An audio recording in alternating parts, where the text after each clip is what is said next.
Hey Compact Math, this is Miss Moyer with 16.5 and 16.6. We're going to learn to read and write numbers in scientific notation.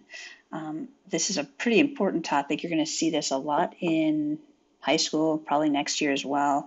But this is the only time that the math department really gets into scientific notation as its own topic. So throughout the week, if you have questions, please reach out to Mr. Golden, to me, to Miss Buys, and we will happily help you out.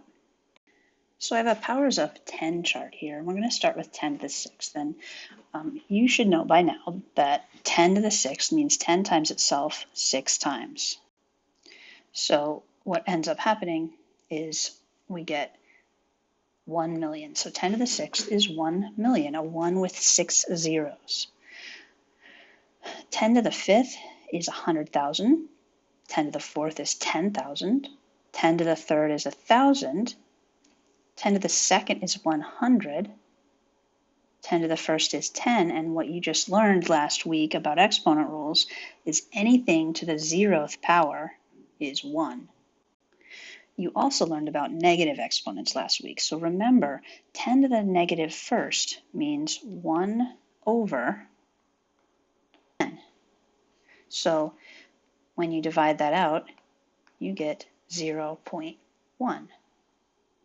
10 to the negative 2nd is 1 over 100, or 1/100th. So as we keep going, 10 to the negative 3rd is 1/1000th, 1 over 10 to the 3rd. 10 to the negative 4th is 1/10,000th. 10 to the negative 5th is 1/100,000th. And 10 to the negative 6th is 1/1,000,000th. From our work with powers of 10 where the exponent is positive, we tend to think of this as, it's the power tells us how many zeros, right? Like the power of 10 here gives us 6 zeros.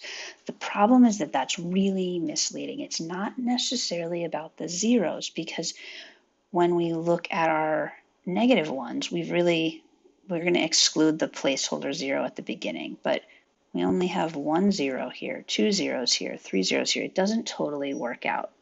So it's really, in the end, not at all about the zeros. It's about the thing that's really moving. It's the decimal point. Take a look.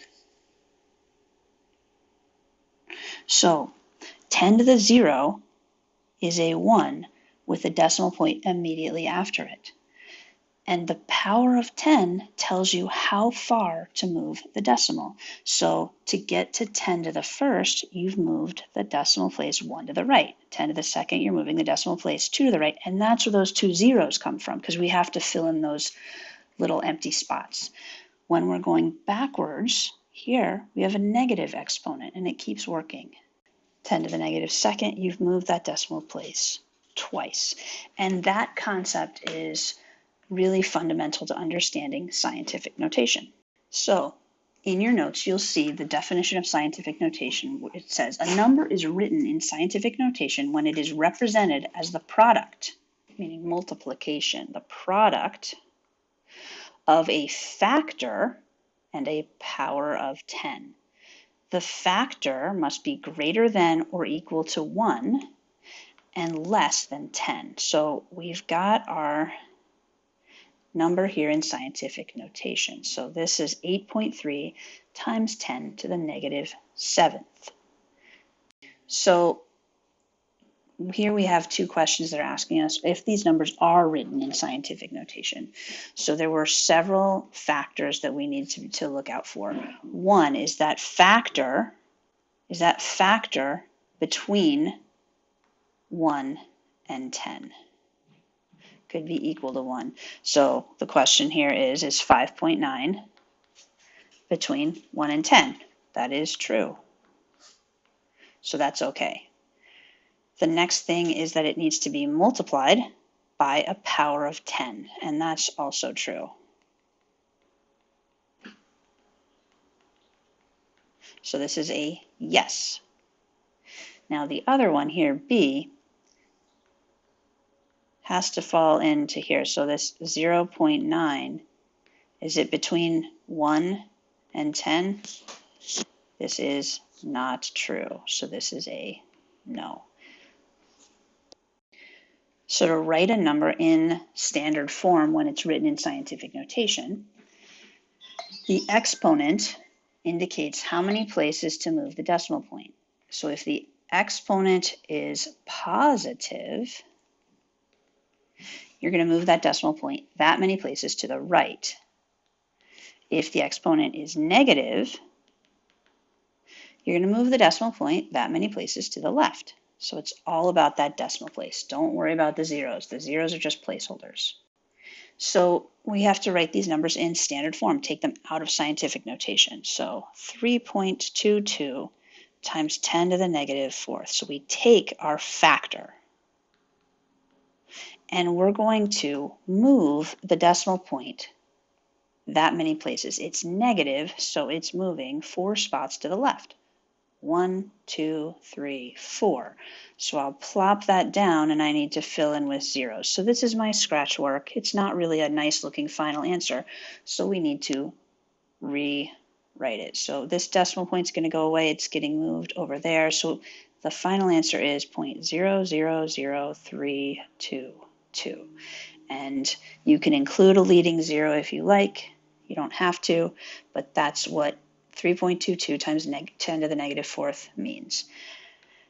The other one here, we've got 7.9 as our factor times 10 to the fifth. So that 5 is saying, hey, move the decimal point 5 spaces to the right. So we start with 7.9, and we have to move our decimal place 1, 2, 3, 4, 5 spots to the right and fill in with zeros. So we are going to write a final answer after our scrap work here, 790,000 or 790,000. Notice that when we have multiplication times a negative power of 10, we get a small number. And when we're multiplying by a positive value of 10, we get a larger number. So Google purchased YouTube for $1,650,000,000. It's asking us to take that number and write it in scientific notation. So to write a number in scientific notation, we need to take the significant digits. So ignore the leading or trailing zeros and take those digits, so the 165, you're going to put your decimal place after the first digit so that you end up with a number that's greater than or equal to 1 but less than 10. Then you have to show that you're multiplying by a power of 10 to get the decimal where it's supposed to go. So we're putting our decimal place here. It's really supposed to be out here. So that's how far away.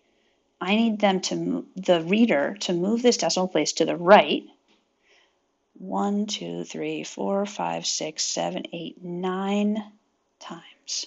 So that means that 1,650,000,000 is 1.65 times 10 to the ninth. And here's another example. Let's take a really small number and write it in scientific notation. So I need to grab the important digits, the 2, 6, and 8.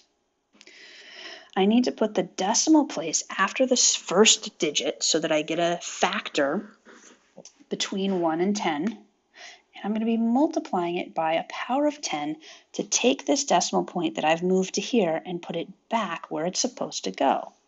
So it's going to have to move to the left 1, 2, 3, 4, 5, 6 places. So this number is 2.68 times 10 to the negative sixth. At this point, a lot of kids ask, why? Why would you do this? Well, we see this a lot, and we see this on calculators when we get a number that's just so big it's difficult to look at, or just so small it's difficult to look at. So I went to Google and I asked it to calculate 3 to the 78th power, and it gave me this weird answer with an E in it. And that E is a shortcut for scientific notation. So what this is really saying is that 3 to the 78th is 1.642320, and the E gets changed to times 10 to the positive 37th. So this number is so big, it's going to have that decimal point moved 37 spots to the right. Now, there are more digits here besides that 0. Like there's other significant digits, but because it's so big, these are the biggest digits. They're the most important. But this is really where it comes into play most, is if you're a scientist, you might be dealing with some really, really big or really, really small numbers. And if you look at this list of distances of planets from the sun, it's a little tricky to look through them and sort of spot really quickly which is the biggest, which is the smallest. But if I write them in scientific notation, it's a lot easier to organize them. So I wrote all these in scientific notation, and you can quickly see, I hope, that the numbers with powers of 10 that are the same get grouped together. These are the 3 smallest numbers. So, and then from there, I can tell which of those 3 is the smallest because I find the one that has the smallest factor. So the smallest number here is 3.6 times 10 to the 7th. So then number 2 would be the 6.7 number. Number 3 would be the 9.3 number. So then you take a look at the powers of 8. So we've got this one, and this one. Smallest of those is the 1.4, then the 4.8, then the 8.9.